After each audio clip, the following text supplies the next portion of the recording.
Hi friends, अगर आप हमारे वीडियो को सबसे पहले देखना चाहते हैं तो अभी हमारे चैनल को सब्सक्राइब करें और बेल आइकन दबाएं। भारत की अर्थव्यवस्था फ्रांस से पिछड़ गई, मगर मीडिया चुप है क्योंकि वाहवाही के पैसे मिलते हैं, आलोचना के नहीं। गिरते रुपये ने मोदी सरकार की लौटी तथाकथित सफलता को भी असफलता में बदल दिया है।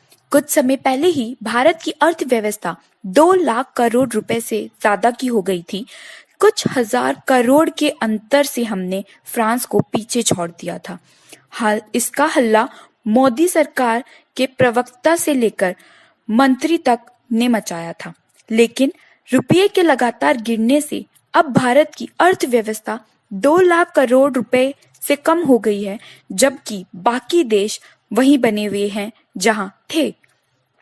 इस कारण फ्रांस फिर से भारत से आगे चला गया है क्योंकि सरकार खामोश है। भारत अब 2 लाख करोड़ डॉलर वाले बाजार पूंजीकरण क्लब का हिस्सा नहीं रहा। रुपयों में कमजोरी और शेयर कीमतों में गिरावट से देश की बाजार कीमत घटकर 1.98 लाख करोड़ डॉलर रह गई है, जो जुलाई 2017 के बाद का निचला स्तर है। भारत का बाजार पूंजीकरण इस साल की शुरुआत में 2.97 लाख करोड़ डॉलर के सर्वोच्च स्तर से 20% फिसला है। कुछ नई कंपनियों की आने के बावजूद ऐसा हुआ है, जिसने बाजार पूंजीकरण में इजाफा किया है। भारत के बाजार पूंजीकरण में आई गिरावट में रुपये की कमजोरी का बड़ा योगदान रहा है। रुपया इस साल अब तक डॉलर के मुताबिक 15% कमजोर हुआ है। साल 2018 में डॉलर के लिहाज से भारत सबसे खराब प्रदर्शन करने वाले बाजारों में शामिल है। 2 लाख करोड़ डॉलर वाले इक्विटी मार्केट क्लब में सिर्फ 3 देश फ्रांस, जर्मनी और कनाडा हैं। साल की शुरुआत में भारत का बाजार पूंजीकरण कनाडा से ज्यादा था, जबकि जर्मनी व फ्रांस करीब करीब बराबर। वेतन बढ़ोतरी दर 1.5% घटी। जिनके रोजगार नहीं छीन पाए उनके वेतन काट ले रहे हैं मोदी। नोटबंदी और जीएसटी ने भारत की अर्थव्यवस्था के साथ क्या किया है, इसको लेकर एक और रिपोर्ट आई है, जो सिर्फ रोजगार पर ही बात नहीं करती है, बल्कि ये भी बताती है कि मोदी सरकार की इस तथाकथित आर्थिक क्रांति जीएसटी ने किस तरह से असमानता को बढ़ावा दिया है और बाजार में छोटे कारोबारियों का टिकना मुश्किल कर दिया है। 2 करोड़ प्रति वर्ष नौकरी देने के नाम पर शासन में आए नरेंद्र मोदी के शासन काल में नौकरी में वृद्धि यानी जॉब ग्रोथ घटती जा रही है और साथ ही वेतन वृद्धि भी लगातार कम हो रही है।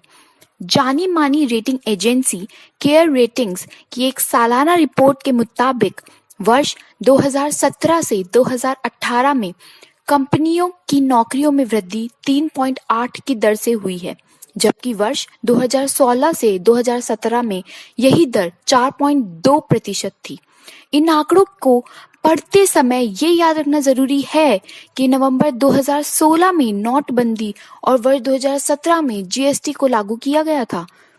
यही नहीं, लोगों के वेतन वृद्धि यानी सालाना वेतन में बढ़ोतरी भी पहले के मुकाबले हर साल घटती जा रही है।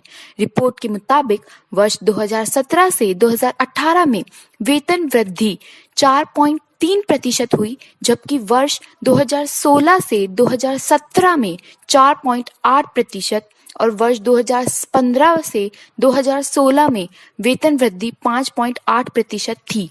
मतलब मोदी सरकार आने के बाद से लगातार वेतन वृद्धि में कटौती हो रही है। अब जीएसटी के उस प्रभाव की जो ये साबित करता है कि ये टैक्स व्यवस्था बड़े उद्योगों यानी कंपनियों से ज्यादा इनसे छोटे मझोले व्यापारियों के व्यवसाय को बर्बादी के कगार पर खड़ा कर दिया है। जब 2.4 लाख पद खाली पड़े हैं तो नौकरी देने के बजाय नौजवानों पर लाठियां क्यों बरसा रहे हैं मोदी जी? केयर की रिपोर्ट बताती है कि जिन कंपनियों में 5,000 से 10,000 तक कर्मचारी थे, उनकी नौकरियों में वृद्धि की दर 15.4% से घटकर 2.3% पर आ गई है। केयर रेटिंग्स में ये रिपोर्ट भारत के मुख्य क्षेत्रों की 1610 कंपनियों का सर्वे कर तैयार की गई है। इनमें सभी तरह की कंपनियां हैं, जिससे ये पता चलता सके कि किस तरह के उद्योग पर कैसा प्रभाव आर्थिक नीतियों का रहा है। मनमोहन सरकार में महंगाई को डायन बताने वाला मीडिया आज पेट्रोल के बढ़ते दामों पर खामोश है। पेट्रोल और डीजल की कीमतों में लगातार बढ़ोतरी जारी है। शुक्रवार की सुबह पेट्रोल डीजल के दामों में एक बार फिर इजाफा देखने को मिला। राजधानी दिल्ली में शुक्रवार को पेट्रोल के दामों में 22 पैसे प्रति लीटर की बढ़ोतरी हुई, तो वहीं डीजल के दामों में 28 पैसे प्रति लीटर बढ़े। इस बढ़त के साथ शुक्रवार को राजधानी में पेट्रोल की कीमत 78.92 प्रति लीटर, तो वहीं डीजल की कीमत 70.21 प्रति लीटर हो गई है। दिल्ली के अलावा मुंबई में भी पेट्रोल डीजल की कीमतों में इजाफा हुआ है। मुंबई में पेट्रोल 21 पैसे की बढ़त के साथ 95.93 रुपए प्रति लीटर, तो वहीं डीजल 30 पैसे की बढ़ोतरी के साथ 74.54 प्रति लीटर रुपए पहुंच गया है। इससे पहले गुरुवार को पेट्रोल डीजल की कीमतों में बढ़ोतरी हुई थी। हैरानी की बात यह है कि पेट्रोल डीजल की कीमतों में लगातार हो रही बढ़ोतरी के बावजूद मेनस्ट्रीम मीडिया में इसका कोई खास जिक्र नहीं है। मनमोहन सरकार में महंगाई को डायन बताने वाला मीडिया मौजूदा वक्त की महंगाई पर खामोश नजर आ रहा है। इसी मामलों को लेकर आम आदमी पार्टी के पूर्व नेता आशुतोष ने तीखी टिप्पणी की है। उन्होंने कहा कि मनमोहन सरकार की महंगाई को डायन बताने वाला मीडिया पेट्रोल के बढ़ते दामों पर खामोश है और इस पर कोई हंगामा नहीं कर रहा है। उन्होंने ट्विटर के जरिए कहा, देश में पेट्रोल 80 रुपए में बिक रहा है और देश में हाहाकार नहीं है। मनमोहन सिंह के जमाने में रोज टीवी पर चलता था, महंगाई डायन खाए जात है, जिन्हें हिंद पर नाज है वो कहाँ है, वो कहाँ है। पुलिस ड्राइवर पर भड़के योगी के मंत्री, ड्राइवर को जबरन पैरों पर गिरकर मांगनी पड़ी माफी। लोकतंत्र में नेता को जनता और देश की सेवा के लिए चुना जाता है, लेकिन मौजूदा दौर में नेता सेवक नहीं राजा बन गया है। इसका ताजा उदाहरण उत्तर प्रदेश के कानपुर में उस वक्त देखने को मिला जब कैबिनेट मंत्री सतीश महाना के गुस्से से बचने के लिए पुलिस ड्राइवर को उनके पैरों पर गिरकर माफी मांगनी पड़ी। दरअसल मुख्यमंत्री योगी की फ्लीट में गाड़ी चलाने वाले ड्राइवर की गाड़ी से कैबिनेट मंत्री सतीश महाना की कार टकरा गई, जिस पर मंत्री जी को गुस्सा आ गया और वह ड्राइवर को धमकाने लगे। इतना ही नहीं, मंत्री के समर्थकों ने मंत्री जी के गुस्से को शांत कराने के लिए ड्राइवर से सतीश महाना के पांव छूकर माफी मांगने को कहा, जिसके बाद ड्राइवर ने पैर छूकर माफी मांगी। लेकिन इसके बावजूद मंत्री जी का गुस्सा शांत नहीं हुआ। वह लगातार ड्राइवर को खरी खोटी सुनाते रहे। यही नहीं, गुस्साए मंत्री जी बिना कार के पैदल ही बीजेपी की प्रदेश कार्य समिति में बैठ के लिए निकल पड़े। पूरे मामले का एक वीडियो सोशल मीडिया पर वायरल हो रहा है। सतीश महाना कानपुर के लाजपत भवन में भारतीय जनता युवा मोर्चा की कार्य समिति की बैठक में शिरकत करने पहुंचे थे। इस कार्यक्रम में मुख्यमंत्री योगी आदित्यनाथ भी मौजूद थे। ड्राइवर ने बताया कि मुख्यमंत्री का काफिला अंदर चला गया था। अंदर जगह बहुत कम थी। वह जगह बनाने के लिए वहां से गाड़ी हटा रहा था, तभी अचानक मंत्री की गाड़ी आ गई और वह थोड़ा से छू गई, जिसके बाद विवाद शुरू हो गया। खास बात यह है कि यह ड्राइवर यूपी पुलिस का सिपाही है और उस समय वह पुलिस वर्दी में था।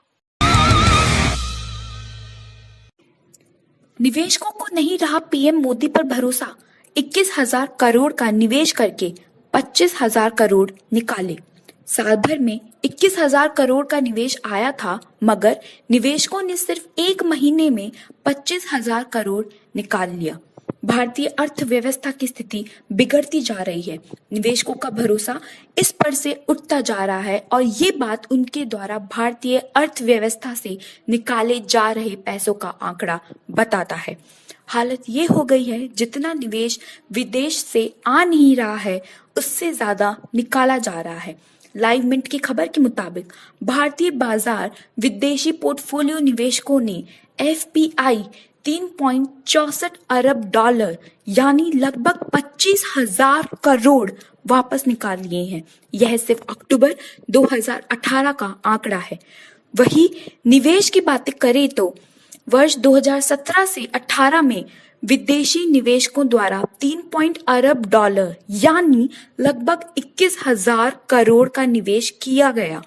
तो जितना निवेश हुआ नहीं, उससे ज्यादा पैसा निकाल लिया गया है। दरअसल डॉलर के मुकाबले रुपए की कीमत लगातार गिरती जा रही है और इसके चलते देश में महंगाई भी बढ़ रही है। देश में पेट्रोल, डीजल के दाम भी लगातार बढ़ रहे हैं और महंगे ट्रांसपोर्ट के कारण इसका असर भी महंगाई पर पड़ रहा है। अब हो यह रहा है कि महंगाई इतनी होने के कारण बाजार में मांग कम हो गई है। वहीं विदेश में IL&FS जैसे बड़ी कंपनियों में आय संकट के कारण बाजार चिंता में है। देश में निवेश नोटबंदी और GST के बाद तेजी से नहीं बढ़ पा रहा है। इन सब के चलते शेयर बाजार की स्थिति खराब है।